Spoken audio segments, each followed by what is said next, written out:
Şu an Diyarbakır Nebi Camisi'ndeyiz. Tüm dünyayı etkisi altına alan koronavirüs salgınından dolayı vatandaşlar cemaatle birlikte namazlarını camilerde eda edemiyordu. Ancak normalleşmeyle birlikte tüm Türkiye'de olduğu gibi Diyarbakır'da da vatandaşlar cemaatle birlikte cuma namazını eda ediyor.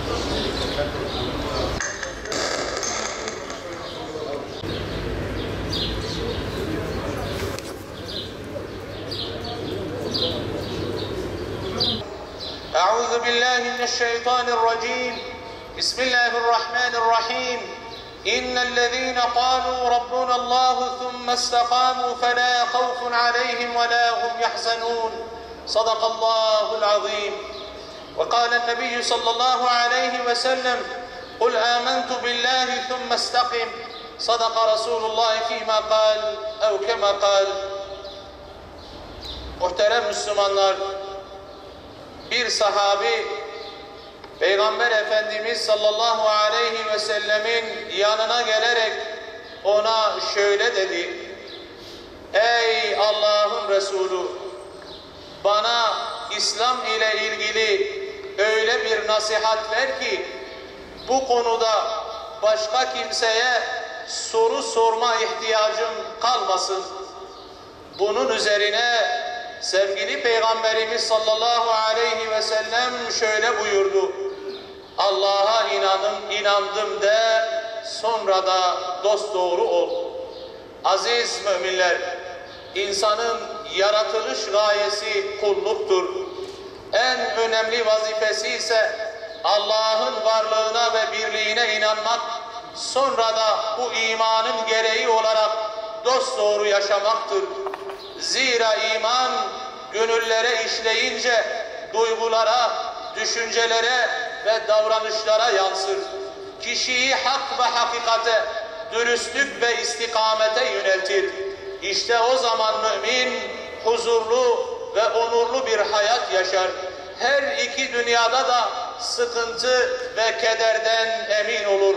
Takvaya ve ilahi ikrama kavuşur. Kıymetli Müslümanlar, istikamet, imanda sebat etmek ve ahdine vefa göstermektir. Cenab-ı Hakk'a itaat, Resulullah'a ittiba etmektir. Özü, sözü bir olmak, olduğu gibi görülmek ve göründüğü gibi olmaktır. İstikamet, küfürden ve şirkten arınmak, günahtan ve isyandan kaçınmaktır. Fitne ve fesattan uzak durmak, nefsin aşırı istekleri ve şeytanın vesvesesiyle mücadele etmektir. Değerli müminler, istikamet sahibi bir mümin doğruluktan asla ödün vermez, sözünü eğip bükmez, asla yalan söylemez, adaleti gözetir, haksızlığa meyletmez, iyi niyetli ve samimidir, riyakarlık göstermez, işini sağlam ve güzel yapar, hileye asla tevessül etmez, yaratana olan sevgi ve saygısıyla yaratılana merhamet gösterir, hiçbir canı incitmez, hasılı sırat-ı müstakim üzere yaşar. Allah'ın rızasını kazanmayı her türlü kazançtan aziz bilir. Rabbinin gizli ya da aşikar her şeyi görüp işittiğinin ve kullarını hesaba çekeceğinin bilincinde bir hayat sürer. Hutbemi Yüce Rabbimizin şu müjdesiyle bitiriyorum. Rabbimiz Allah'tır deyip sonra da dosdoğru olanlara ne bir korku vardır ne de onlar üzüntü çekeceklerdir. Rabbim bizleri bu müminlerden eylesin. Allahümme